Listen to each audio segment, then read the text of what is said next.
Hey, what's going on, guys? Oak here. It is currently Sunday evening here in New York City at the time of recording, and this conversation that you're about to listen to now is a conversation that the Bad Luck Podcast team had approximately last week since the time of recording. And this was around the time when New York City was just about ready to reopen its indoor dining service. And in view of the huge milestone that New York City finally accomplished, we thought we'd just chat about what we miss about restaurants the most, and we chat about where we'd like to go as soon as things, I guess, returned to quote unquote normal. So don't let me hold you back. You guys can listen to this, and hopefully you guys can enjoy, and we'll check back at the end of this one. Enjoy. 3, 2, 1.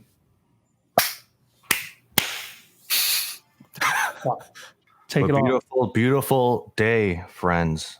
I'm joined today by my co-host Ricky Lamb. Are we gonna start off in prayer? No, I'm not. And then I have my two lovely friends on the side, Austin Chow. Hi, how you doing? He raps, and Oak Shin, Professor Oak, John Shin. Hello. He likes soccer. They call it football where he's football. from. Who's they? Who call it football? The rest of the world. They, them. Literally. The better parts of this planet. But on the restaurant note, don't you guys miss restaurants so much? I do. Of course. Have you guys eaten out lately at all? No. I've only like dined out once. Yeah, same. Like an outdoor thing. I've dined out a couple of times. You fucking dog. Yeah. Bitch. Raw dog in it. Yeah. No, but like that's another thing. Oh, dining out is scary as fuck too. Like there's like all right. So for the people who don't listen, for the people who listen that are not from New York City, we got fucking big ass rat problems, right? Like there's always been rats, but like now that all the restaurants are closed, these rats are just out on the streets and they're just like running wild. And you'll be dining and rats would just zoom. What restaurant you going to where you got rats running around the floor? I'm not gonna throw the restaurant name out there, but like I'm just saying the Lower East Side area. Alright. Put it like that. And there's a lot of rats there. Like bubonic plague, dude. That's how it started. Part 2. Yeah, but it's scary when you're eating and then like you hear like 10 feet behind you, somebody just like, oh shit, there's a fucking rat. And just bugging out, everybody just standing on chairs. That was you. That was me. That wasn't someone. That was you. That was me. I was talking about it in the perspective of the person in front of me. But yes, that was me. I'm just like halfway holding a bowl of noodles, just standing on top of a chair, like, yo. Where would you guys eat though if you guys could eat right now at a restaurant? Where's the first indoor dining spot you go to? I want to start because I've been fucking dreaming about. Oh, this boy hungry. He said, "I want to go." I'm fucking hungry. The boy hungry. I've been dreaming about this, like just the prospect of being able to go dine out again. But I would love to go to Peter Luger's. I know Peter Luger's. Yo, for real, like I've been thinking like ramen shops. I've been thinking tonkatsu. I've been thinking all kinds of shit. But I haven't had like a proper source of like meat protein in God knows how long. I've been surviving off of eggs. I've been surviving. You know me, I'm the egg master. I've been surviving off of eggs, chicken eggs breast. Are clutch. Eggs are clutch. Yeah, trust me. If you eat eggs every day like I do, it's bad. So Peter Luger's interesting. Just to like sit down and to be able to share like a porterhouse between myself and a guest and just kind of like a classic steak. Yeah, I'd kill for that right now. Ball out, kid. All right, I see you. Damn, what about you, Brian? Where would you go? Man, you know me. I'd probably go to like a fancy little tasting menu spot. You know what I mean? A little 7-course. My old spot's doing it for cheaper. You're being for real? A lot of hot New York spots. Like wait, I didn't know you were about that kind of stuff. Yeah, I'm not eating at rat-infested fucking restaurants, Ricky. All right, I don't like that. I don't know if you like it or not, but I don't. I like the food. I don't like the rats. Well, I hope you know that there's a little bit of little rat dingleberries. Oh, come on, man. You know what I mean? Oh. Mm-hmm. I'm going somewhere nice. I'm talking 2 Michelin star. You know what I mean? I'm talking dry aged. Damn. Talking natural wine. Ooh. Wine pairing. You know, I'm Some talking truffle. sommelier decanting my Beaujolais. You know what I mean? I don't know what the fuck you just said. You know what it is. I just realized something. Price and all that, like, fame doesn't define how good a food is. Oh my God, Ricky, you eat at rat-infested restaurants. All right. Hey man, but we be eating good when we go to Chinatown and we get the roast pork over rice for $3.75. Like, fuck that. Yeah, roast ratatouille. You mean how you sound? It's delicious, unmatched. So that's where you going? All right, Austin. I know where you going, Austin. You can be like, nah, actually, Peter Luger's. Actually, I should go with them, man. Nah, I kind of just want to go to St. Mark's again, and just okay. So you want rats too, I guess. Yeah, I like the rats. I want to go into like Kenka and get just like and wait 2 days for a table. Wait 2 days for a table, and then get some hamburger steak, and then I don't know some other shit like frog legs and like some cow tongue. Yeah, all of that, and then go to Angel Share, get a drink, and then chill. I just want to, yeah. What's your drink of choice, Austin? What do you drink? I don't even drink alcohol anymore. Damn. All right, when you did, what did you drink? I think I'm a whiskey kind of guy. Oh man, you're so full of shit. That's an inside joke, but is it? No, so there's this drink at Angel Share. It's like smoke in your eyes. Oh no! But I think that one's good. I think Lemon likes that one. But whatchamacallit? I think it was like Suntory whiskey with like some milk tea. Oh, that one is bomb. I always get that. It's so good. That's a weird combination, alcohol and milk. But it's delicious. It's so delicious. I'm glad that place is still open. Did you hear that 90% of restaurants in New York City like only paid partial or no rent at all for like September, I think? Why did your body move when you said that? Because I was just like, fuck, this is a long sentence. Did you know? I had to put it in Partial? there. Fun fact. Oh my God, yes. Because we discussed this we discussed this briefly last time, but restaurant business has been hit hard. You've been talking about this quite some time, Brian. Yeah, dude, because most of us, like me, Austin, Ricky, we're in the restaurant business for the most part.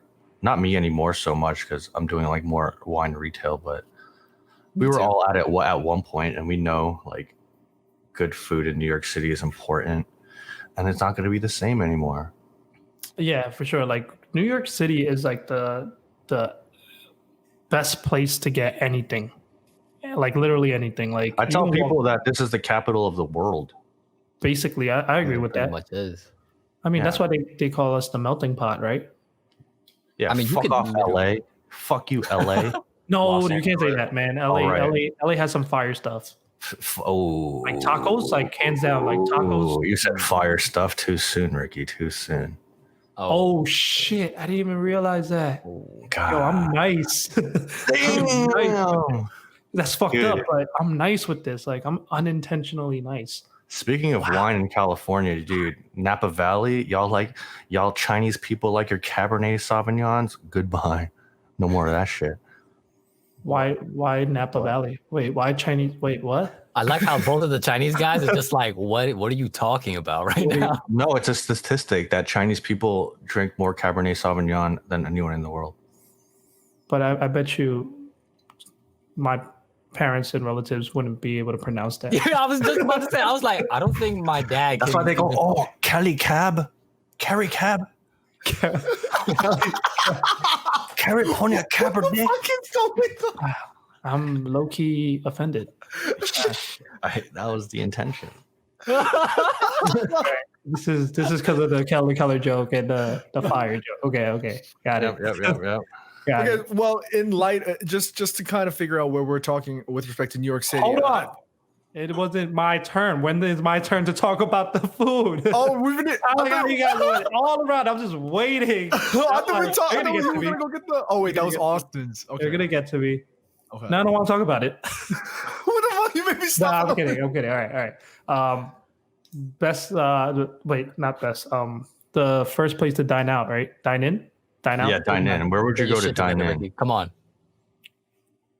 You ready for this? Too much rat soup, Ricky. You ready for this? Great Noodle Town.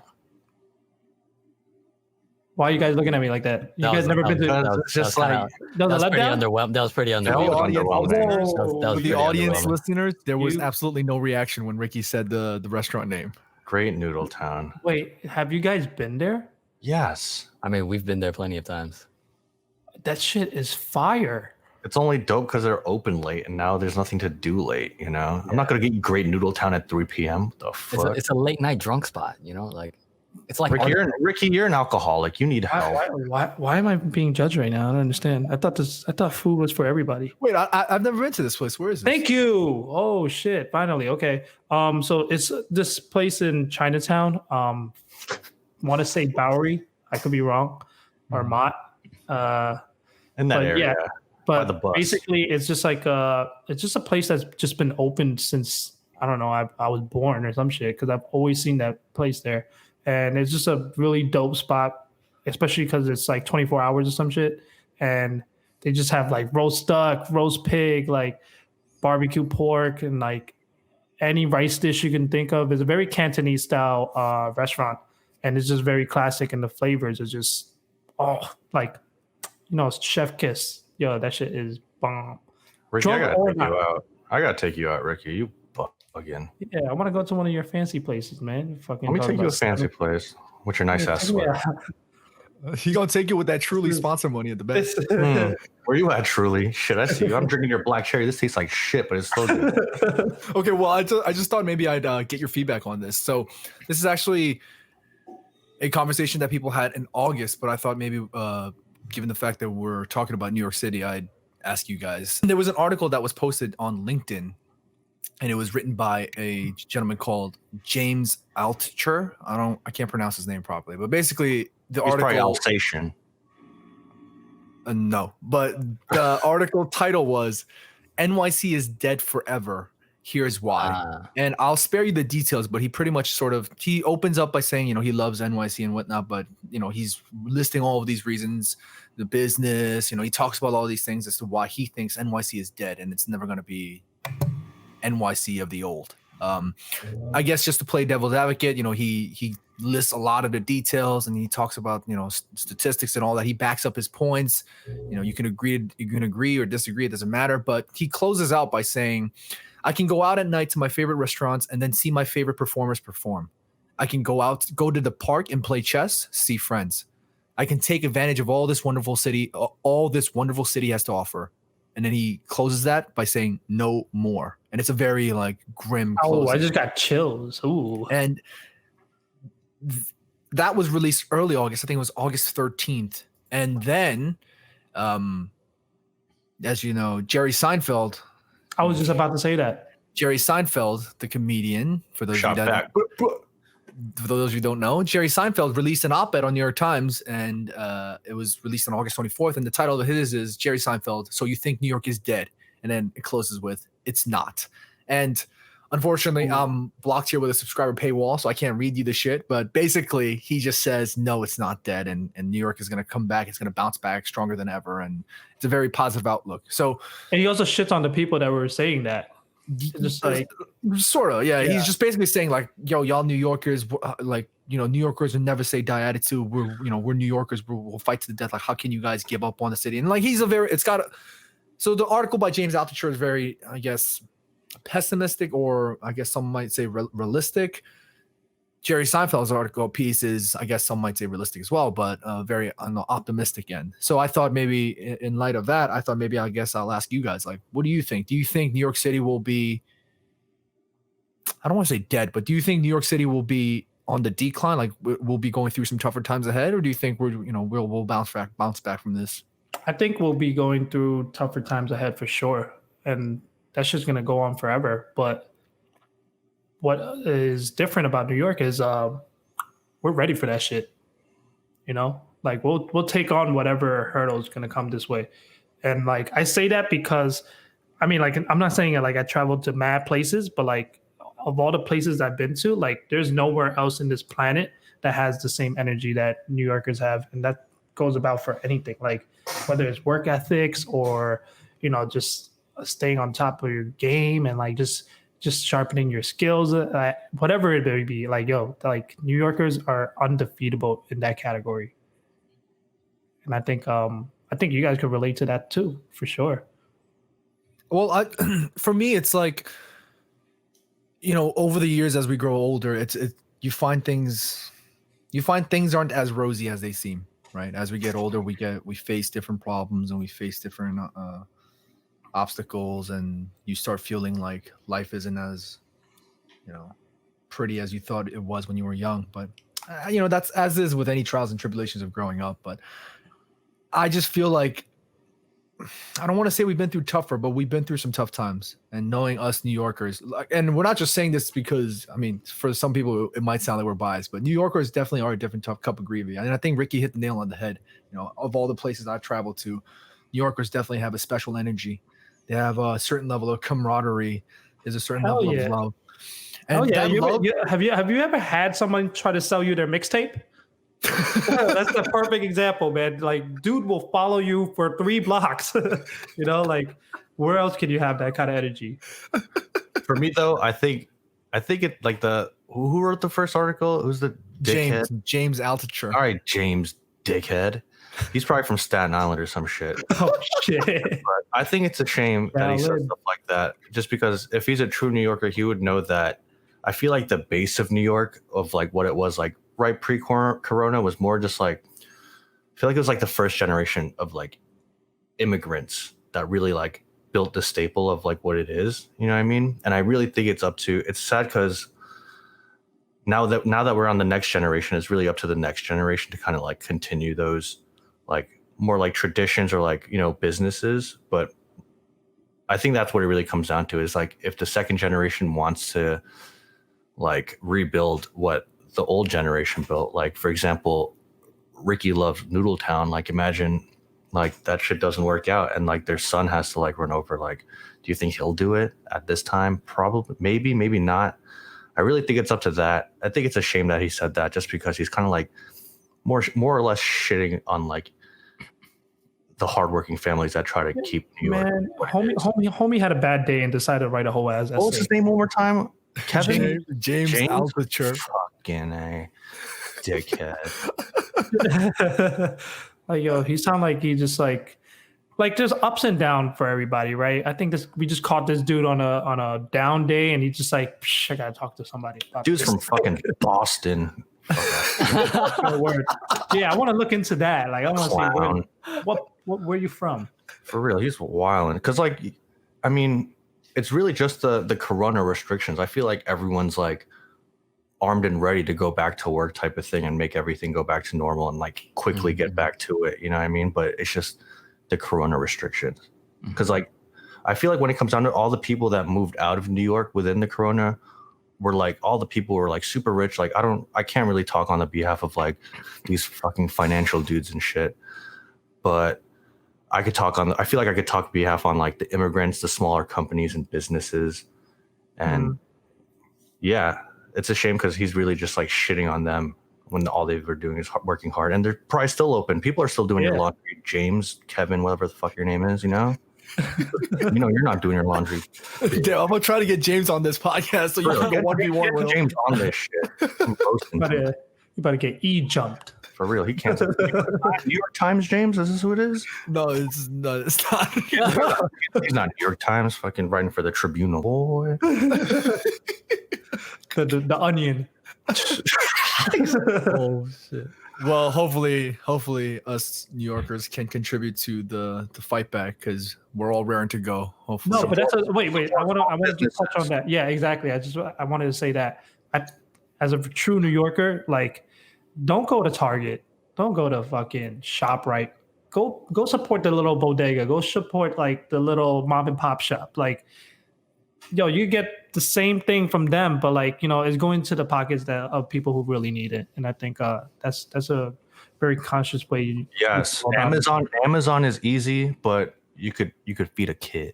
Yeah, I'm guilty of fucking Amazon. Austin's laughing because he has, but I'm not. Whoa! Why we gotta? That's not. Anyways. Yeah. I ain't say My nothing. man got purple lights coming from the back of his head. Like, that's how you know you made it. Oh, got teal lights. I'm in a goddamn kitchen right now. And that is the end of this bonus episode. I hope you guys enjoyed that one. We decided to release this one because many of the Bad Luck Boys have direct connections to the restaurant industry here in New York City, at least. Many of them either work in the restaurants or they have family or relatives that own restaurants. And it's a huge part of our lives. And I guess we just wanted to shout out the restaurants here in New York City. There's countless numbers of small businesses that have been ravaged by the pandemic and are going through difficult times, but we just wanted to show some love to the restaurant world, and we just wanted to show our support, and we cannot wait to go back and dine safely and responsibly and enjoy food with friends and loved ones. Hope you guys enjoy that one. Make sure if you guys haven't checked out the other episodes, go check them out. If you guys can go rate and review our podcast on Apple Podcasts, that'd be fantastic. If you guys can go subscribe to Spotify, YouTube, Instagram, all of the platforms, that would be absolutely legendary. Thank you guys as always for tuning in, and we'll check back with you guys next time.